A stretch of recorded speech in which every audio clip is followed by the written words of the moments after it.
It was a speech that was highly anticipated. Already postponed due to the Algerian hostage crisis, Prime Minister David Cameron set out his view on Britain's future in the EU. At its heart, a pledge to renegotiate the terms of Britain's EU membership and a promise to British voters.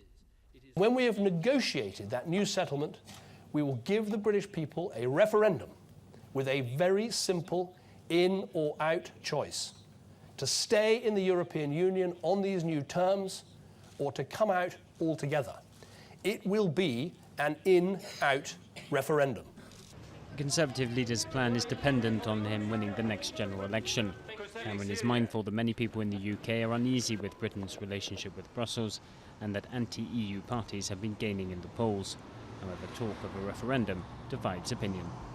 I think it's such a complicated set of issues to make it a binary scenario of yes and no. It is very, very dangerous.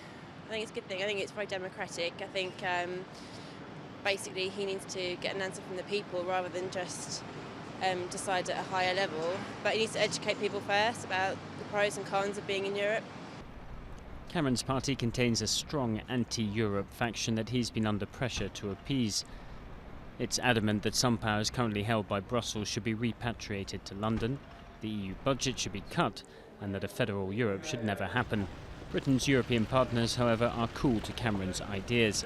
German Chancellor Angela Merkel says she's ready to listen to Britain, but there has to be a fair compromise among all EU nations. France, though, went a step further. We can't have Europe à la carte.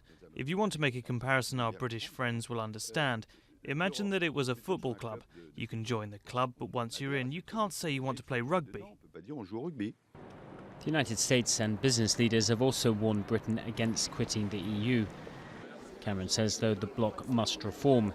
But negotiating Britain's relationship with Brussels promises to be both complicated and time-consuming.